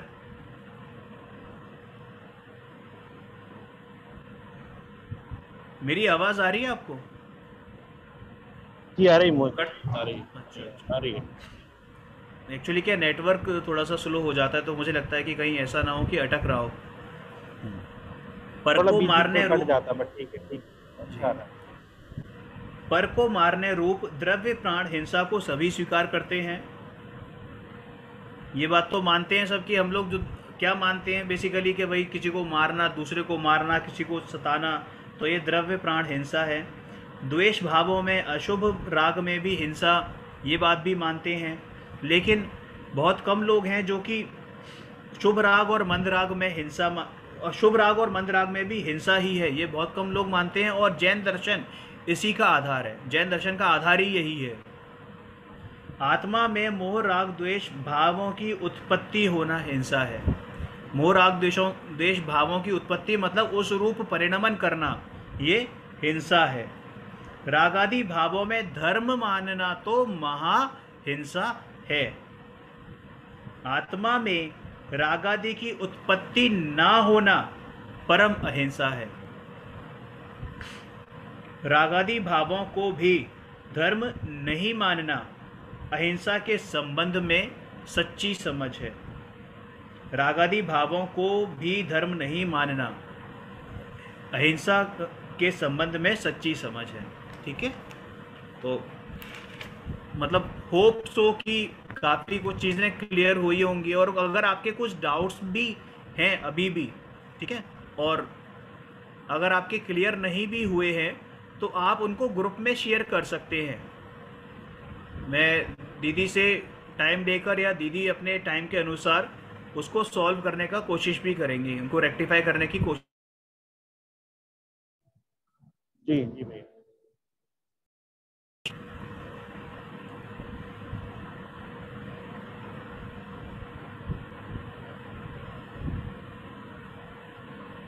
जी प्रीति जी, समझ में आ रहा है आपको? आवाज़ नहीं आ रही है आपकी।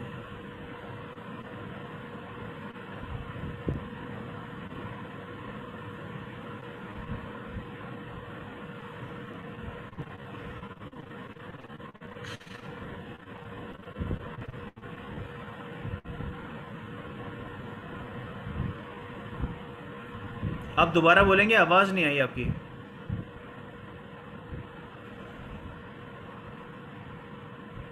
मुझे ही नहीं आ रही है या किसी को भी नहीं आ रही है? नहीं, नहीं आ रही है इनकी आवाज। मुझे नहीं आ रही। आवाज़ नहीं प्रीत आ जी रही। कुछ बोल रहे हैं आप? वो जी पूछ रहा है।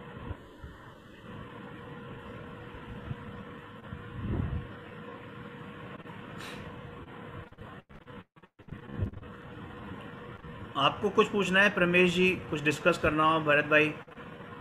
नहीं नहीं, आ गया, समझ में आ गया, बहुत अच्छे से समझा आपने क्या कर। नहीं, अच्छे से समझा है बहुत। जी ठीक है, तो Actually अभी हम लोग इसमें हाँ हमारी एक विषय किताब भी है इसमें, उसमें ये ऐसा नियम भी है एक्चुअली में। मैं शेयर कर दूंगा बाद में। वो डेली नियम जैसे बोलते हैं ना, वो नित्य प्रत्याखांड, उसमें ये बात आपने जो आज बोली ना, वो मुझे आज समझ में आई है एक्चुअली में, कि नियम की जो इम्पोर्टेंस है वो क्यों है। मैं भेजूंगा नियम ये। का हाँ। बिल्कुल बिल्कुल, नियम का बहुत बड़ा रोल है।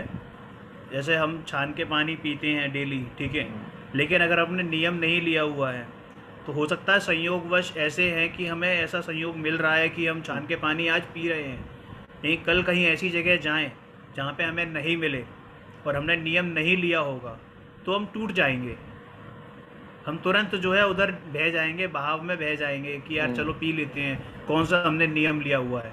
तो वो दोष जो पहले बाद में लगने वाला था वो अभी से लग रहा है हमें।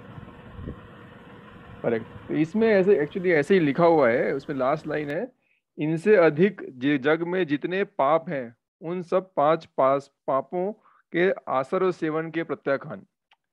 तो मतलब जितना है मैंने देखा, जितना सुना, उसका पाप मुझे लगेगा, उसके अलावा जितना लगेगा उसका उसका मेरे को प्रत्याखान बेसिकली। ये ऐसा हमारे एक किताब है, ये श्वेतांबर में है ये। अच्छा अच्छा, मैं स्थानकवासी हाँ, स्थानकवासी में। स्थानकवासी में है ये। तो आप ये शेयर डेली करिएगा, देखते हैं उसको, करते हैं हम लोग। ऐसा रोज का नियम होता है, रोज सुबह उठ के लेना होता है। वैसे मैं लेता नहीं हूँ, पर ऐसा अभी आपने जब बोला ना तो एकदम मेरे को रिलेट हुआ यहाँ से, इसमें जो लाइन लिखी हुई है। कुछ कार्ड वगैरह भी रहते हैं, गिरनार जी में देखा था, जी तो आंख बंद करके घुमाते हैं तो जिस नंबर आता है वो नियम हम ले लेते हैं। आप कुछ कह रहे हैं प्रमेश जी? हाँ, मैंने ये बोल रहा था कुछ मंदिर में देखा है, बोर्ड टाइप का रहता है जिसमें नंबर लिखे रहते हैं, आप नंबर पे भी उंगली रखते हैं तो जो उंगली का जो नंबर आता है वो नियम आप आ जाइए, मेरी बस में हूँ एक्चुअल में।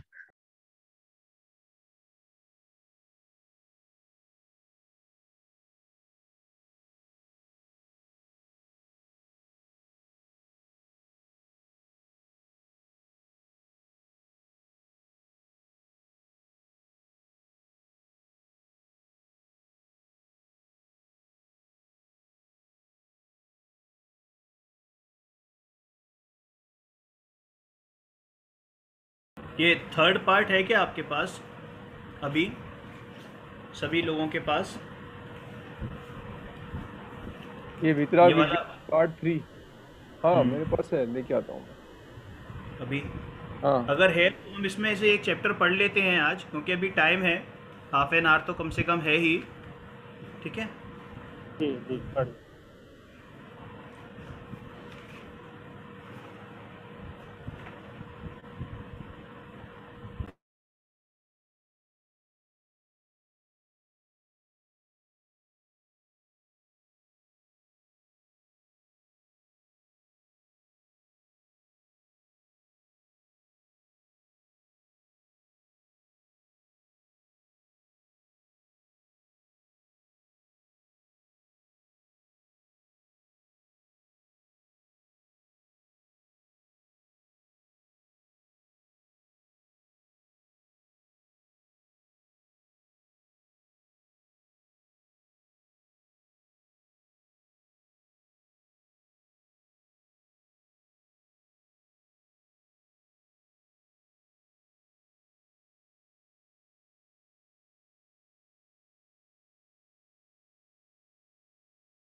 भरत जी इसमें चैप्टर नंबर 5 खोलिए।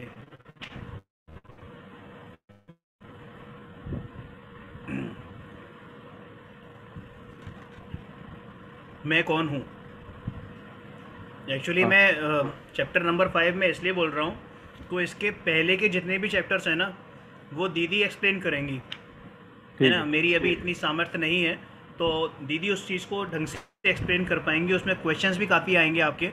ठीक है, तो ये वाला चैप्टर में हम लोग अभी इस बार कवर कर लेते हैं, जो रिमेनिंग होगा फिर हम लोग नेक्स्ट क्लास में देखेंगे। तो अभी आप इसको रीडिंग करिए। ठीक है, ये मेरे को पढ़ना है।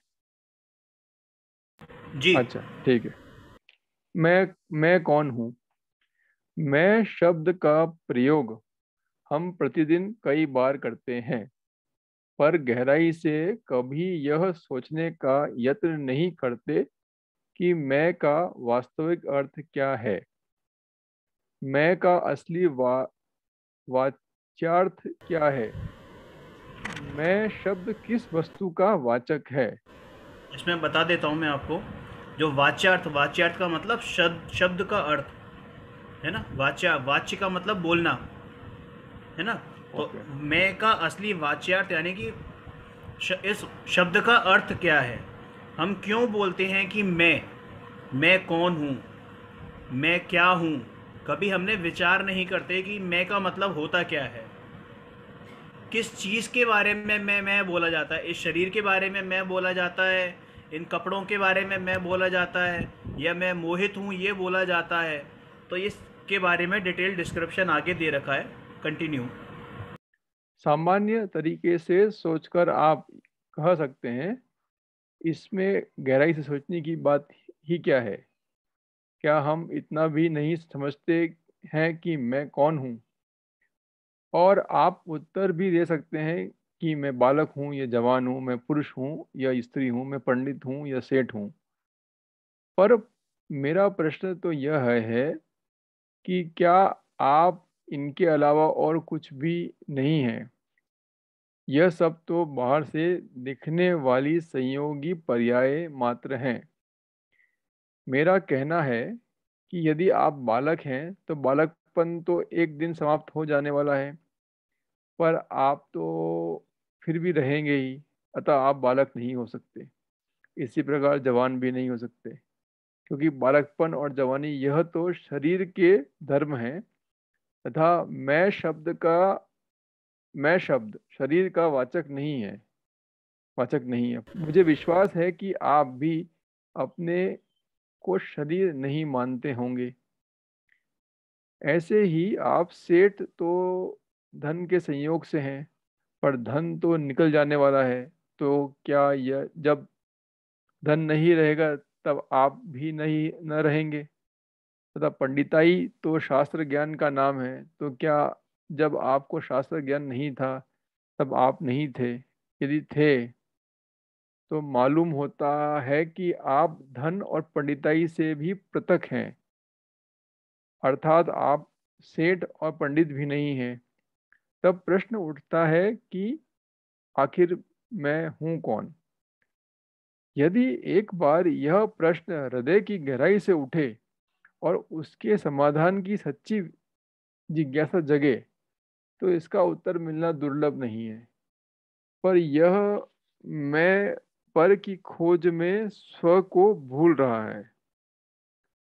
पर यह मैं पर की खोज में स्व को भूल रहा है। कैसी विचित्र बात है कि खोजने वाले को ही भूल रहा है।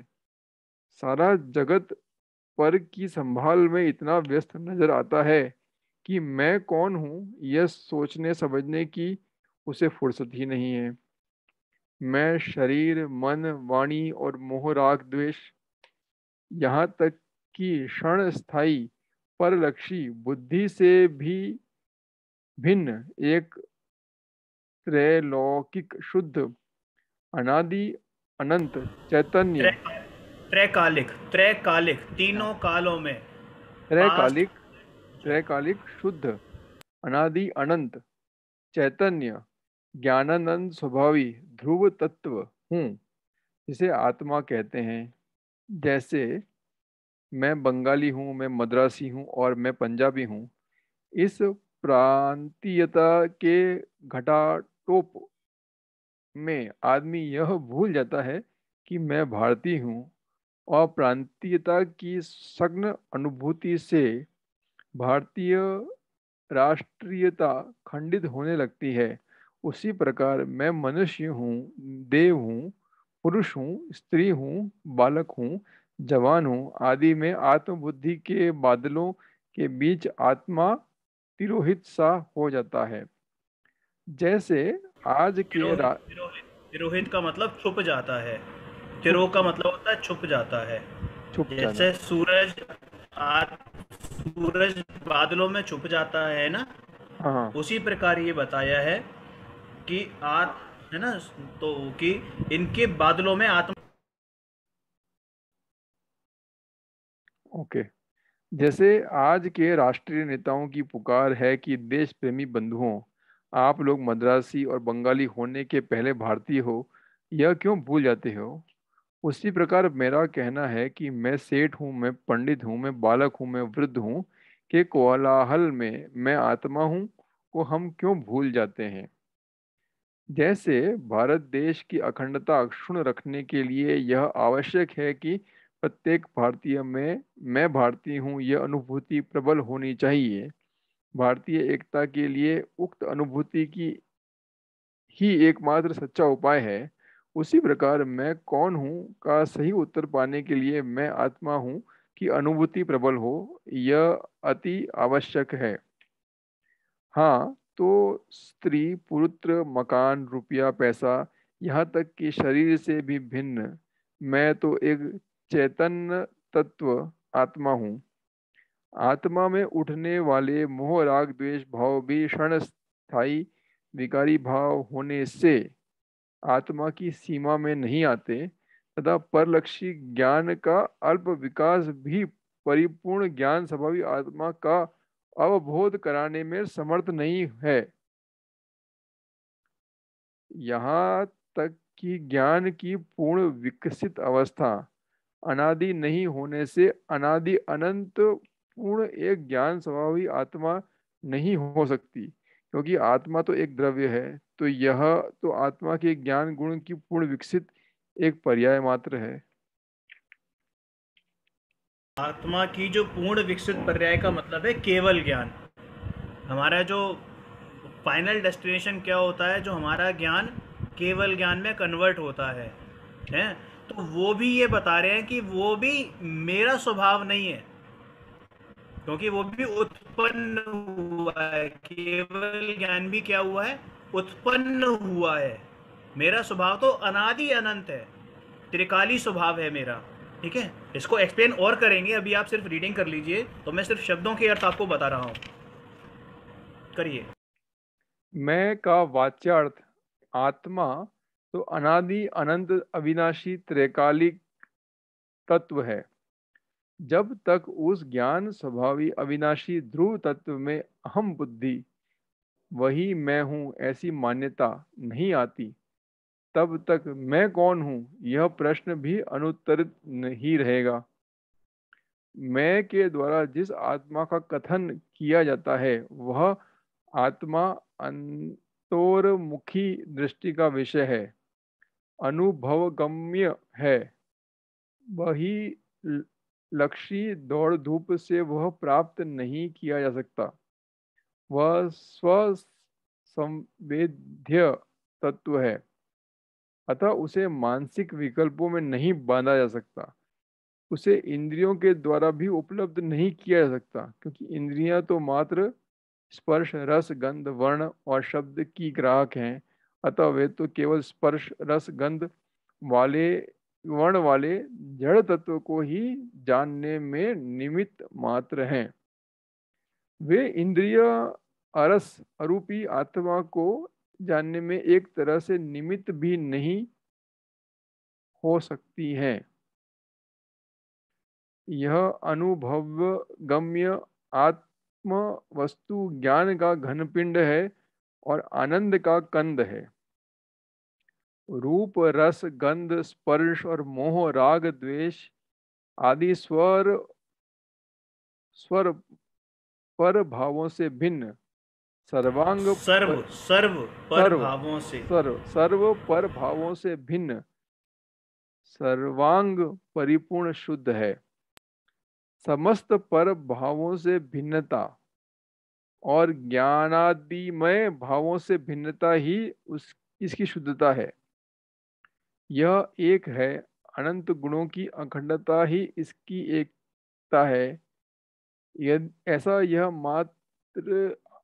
ऐसा यह आत्मा मात्र आत्मा है और कुछ नहीं है, यानी मैं ही हूँ और कुछ नहीं। मैं ही हूँ और अपने में ही सब कुछ हूँ। पर को देने लायक मुझ में कुछ नहीं तथा अपने में परिपूर्ण होने से पर के सहयोग की मुझे कोई आवश्यकता नहीं है। यह आत्मा वाग विलास और शब्द जाल से परे है। मात्र वाक वाग विलास, वाग विलास, वाग विलास वाग का विलास। मतलब होता है बोलने में, अच्छा, बोलने। हाँ। यह आत्मा वाग विलास और शब्द जाल से परे है, मात्र अनुभूति गम्य है। आत्मानुभूति को प्राप्त करने का प्रारंभिक उपचार तत्व विचार है, पर यह आत्मानुभूति आत्म तत्व संबंधी विकल्प का भी अभाव करके होने वाली स्थिति है। मैं कौन हूँ यह जानने की वस्तु है, यह अनुभूति द्वारा प्राप्त होने वाला समाधान है।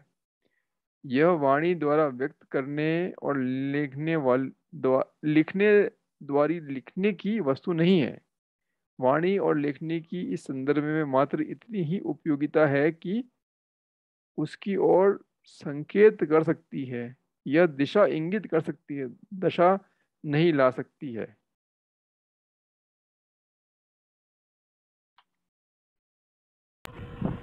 थोड़ा बहुत तो आपको समझ में आया होगा, बाकी का इसका हम लोग नेक्स्ट क्लास में इसको एक्सप्लेन करेंगे। दीदी अगर अवेलेबल हो, आवाज़ आ रही है आपको दीदी?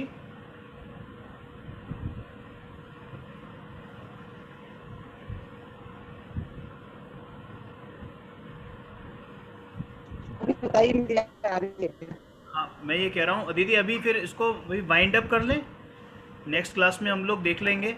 नहीं देखो, मैं दूसरी जगह आई हूँ भाई कहीं से, तो आवाज आ रही हो तो फिर मैं ले सकती हूँ। आ रही है, आप बोल सकते अभी आवाज क्लियर हैं। आ रही है।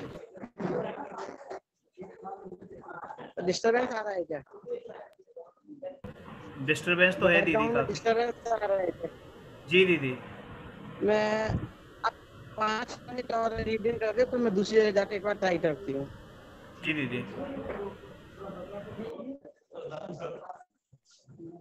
क्या रीडिंग करना है अभी? इसी का वो प्रवेशिका गाइड से करना है?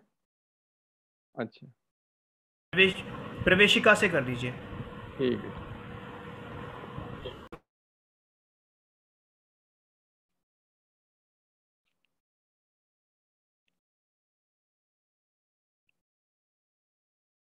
हाँ, मैं कौन हूँ, यद्यपि। हेलो, आपको आवाज आ रही है प्रीति जी? हाँ, आ रही आ है रही है, आपकी आवाज़। आ रही है भरत जी, आ रही है।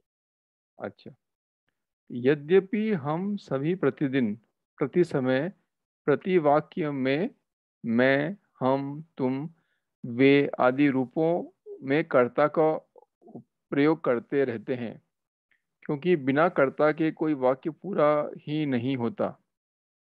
कर्ता के रूप में प्रयुक्त मैं का असली वाच्यार्थ क्या है? यदि मैं किसी वस्तु की ओर इशारा कर रहा है, यही इस निबंध का विषय है। इस निबंध में सर्वप्रथम यह बताया गया है कि हमने अपने आप को अभी तक क्या समझ रखा है। जो समझ रखा है वह सही है या गलत। अपने जीवन में हम अपने आप को अनेकों रूपों में देखते हैं, और जब हमसे पूछता है कि आप कौन हैं, तो हम अपने उनमें से किसी एक रूप में हम अपने आप को प्रस्तुत कर देते हैं। जैसे कभी हम बेटा बेटी हो जाते हैं, कभी मम्मी पापा, कभी पति पत्नी, तो कभी भाई बहन, कभी धनवान कहलाते हैं तो कभी विद्वान, कभी बच्चे कहलाते हैं तो कभी जवान। तो क्या मैं मात्र इतना ही हूँ? इनसे अलग मेरी कोई सत्ता नहीं? जब विचार श्रेणी में उतरते हैं तो लगता है कि मैं मात्र इतना ही तो नहीं, क्योंकि उक्त सभी तो बाहर से दिखने वाली संयोगी पर्याय मात्र हैं। जैसे बचपन, जवानी तो शरीर के धर्म हैं। मैं शरीर से भिन्न चेतन आत्मा हूँ। मैं सेठ भी नहीं हूँ, क्योंकि सेठ तो धन के संयोग से कहा जाता है। मैं तो असंयोगी आत्मा हूँ। पर इस पर कोई कह सकता है कि मैं बेटा बेटी सेठ ग्राहक नहीं, पर मैं पंडित तो हो ही सकता हूँ, क्योंकि ज्ञान तो आत्मा में ही पैदा होता है। नहीं, मैं पंडित भी नहीं हो सकता, क्योंकि जो कम अधिक होता है, जिसका संयोग वियोग होता हो, वो मैं कैसे हो सकता हूँ?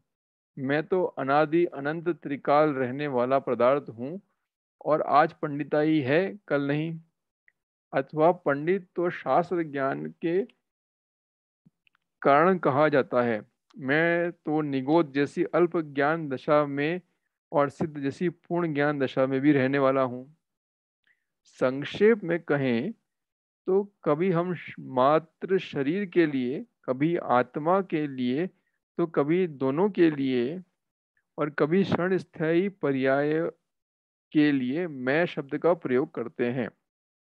इसमें वर्तमान में प्रकट पर्याय के ज्ञान को क्षण स्थायी कहा है, क्योंकि वर्तमान में हमें जितना भी ज्ञान है वह पूर्व में नहीं था, और भविष्य में रहेगा या नहीं इसकी गारंटी नहीं। बुढ़ापे में तो सभी की स्मृति। आपकी आवाज भी कुछ लोगों को सुनाई नहीं दे रही है, ऐसा मैसेज आया है। अभी मेरी आवाज सुनाई दे रही है क्या? क्लियर है? जी दीदी, क्लियर है दीदी। आ रही है। अच्छा, मेरी आवाज नहीं आ रही आपको? हाँ ठीक है, नहीं, कोई आवाज मैसेज तो पर आवाज नहीं आ रही है तो मैं लीव कर रही हूँ। आ रही है दीदी आवाज तो। भरत जी अब की भी तो आवाज पूछिए। आ रही थी। हाँ, अब पूछिए आपके क्या प्रश्न थे? नहीं, वो तो मैम समझ में नहीं आया, ये वाला तो पार्ट ही समझ में नहीं आया यहाँ पे। पेज नंबर बताइए। हाँ, पेज नंबर आपका 17 में जो लास्ट पैराग्राफ है, उसकी बात पहले तो थोड़ा समझ में आता है, बट लास्ट पैराग्राफ। प्रवेश प्रशिक्षण गाइड से बोल रहे हैं आप? नहीं, वितराग विज्ञान से, भाग 3। एक मिनट, मैं भाग 3 लेती हूँ, एक मिनट। अभी मेरे हाथ में भाग 2, मैं 1 मिनट 3 लेती हूँ।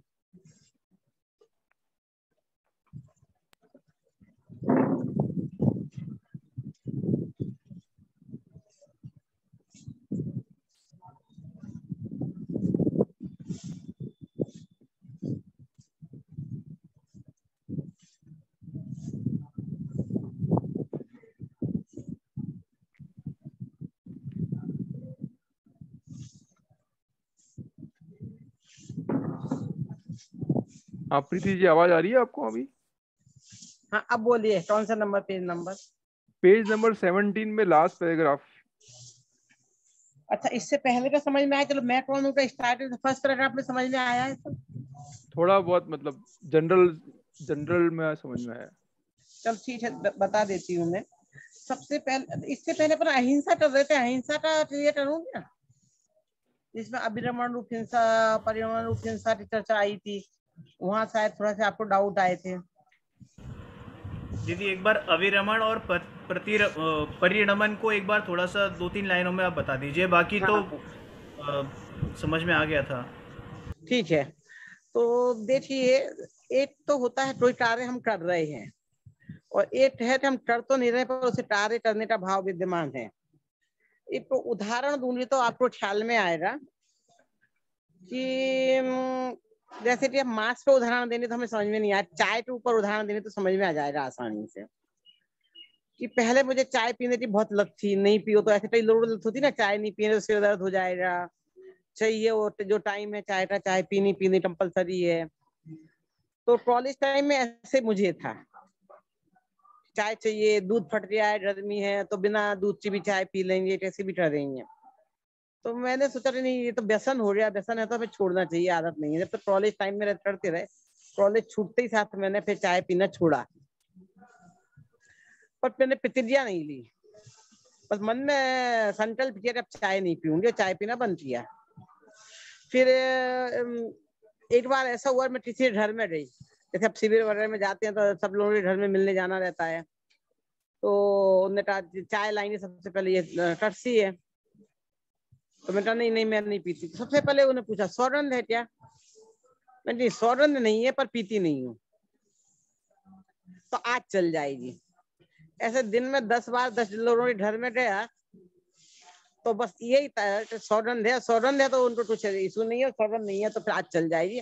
और 10 बार हमें पीनी पड़ती है। तो प्रतिज्ञा है तो फिर वो कुछ इशू नहीं जाता, वो एकदम से फिर चुप रह जाते हैं। तो मैंने सोचा मैंने सौगंध क्यों नहीं ली है, मेरे मन में क्या चीज थी। मेरे मन में ये था कि जब भी पहले मैंने देखा लोगों का, जब भी डॉक्टर के पास जाते कोई बीमारी होती है तो वो दूध तो बंद कर देते हैं लेकिन चाय रखते हैं। तो मेरे मन में भी ऐसा भाव विद्यमान था कि कभी हॉस्पिटलाइज हुई, कुछ हुआ और जरूरत पड़ी तो मैं ले लूंगी, इसलिए मैंने सौगंध नहीं ली थी। आने वो चाय पीने का भाव मेरे अंदर विद्यमान था, 50 थी। तो फिर मैंने सोचा चलो प्रतिज्ञा ले लेती हूँ। तो ये कह रहे हैं कि हम उस समय मैं चाय नहीं पी रही हूँ, लेकिन चाय पीने का भाव विद्यमान है, तो वो अभिरमण रूप का उसका हमें निरंतर बंद होता रहेगा। और हमने उसका त्याग कर दिया तो फिर हमें उसका बंध नहीं रहेगा। अब वो परिणमन रूप क्या, जिस समय हम कार्य कर रहे होते हैं वो परिणमन रूप का बंद होता है, तो उसी समय वो पाप लगे। तो इसमें कुछ चिड़ियाएं ऐसी होती है जो मुनिराजों के लिए हैं, कुछ है जो गृहस्थों के लिए हैं, पर हम मुनिराजों की हम पाल लें हमारी के तो नहीं चलेगा। जैसे बहुत छोटेपन की बात है, 8-10 साल की रही होगी स्वानुभूति।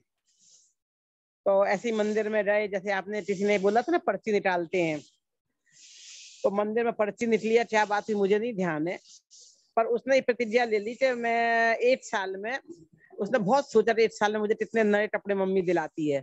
उसने सोचा त्योहारों पे 4 दिलाती थे, 8 दिलाती, जो भी समझ लियो, कोई भी कल्पना कर लो।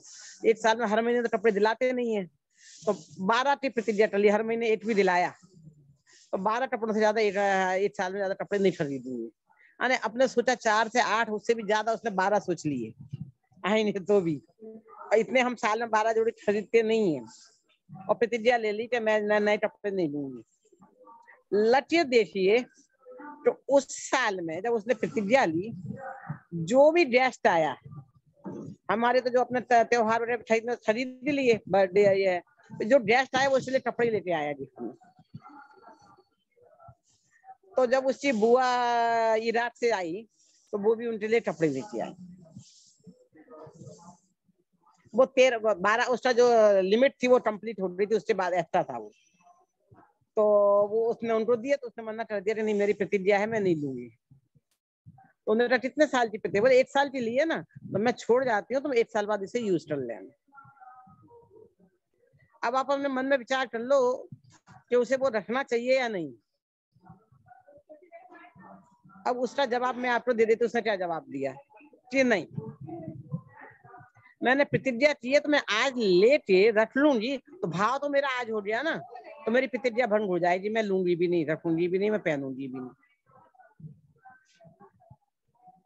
तो इसका मतलब उसने जो त्याग किया था भावपूर्वक समझ से किया था, भले छोटी उम्र रही हो शायद, और भावपूर्वक नहीं किया, समझ से नहीं किया, तो ऐसे ले लिया होते वो, तो हाँ रख लेती हूँ, मेरी प्रतिज्ञा तो भंग नहीं होगी, मैं साल बाद 1 साल के बाद यूज कर लूंगी।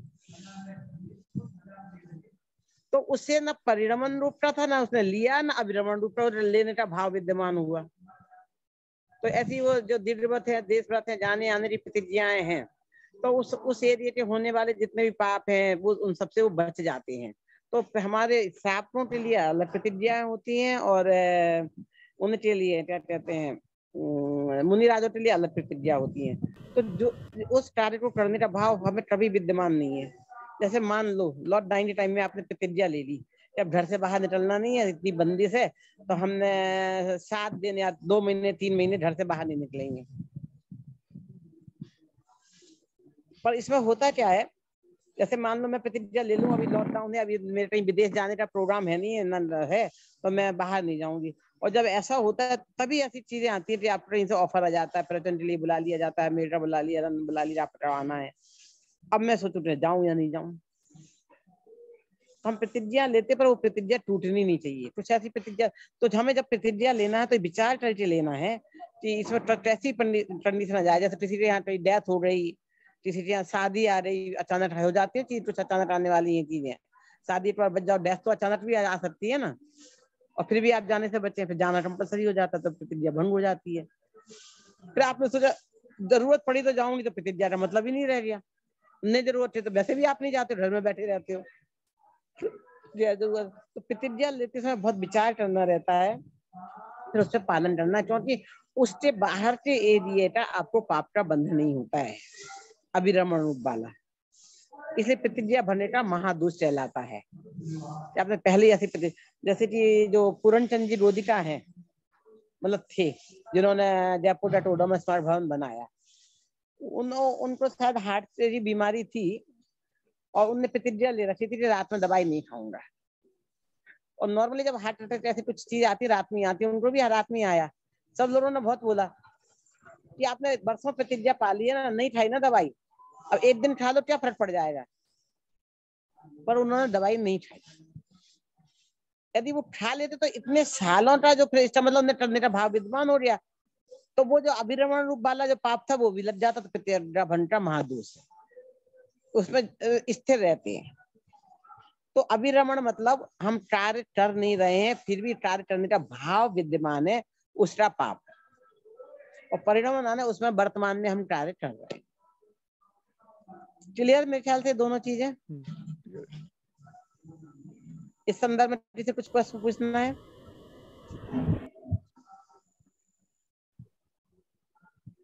नहीं, क्लियर है मैम ये। चलिए, और क्या पूछना है?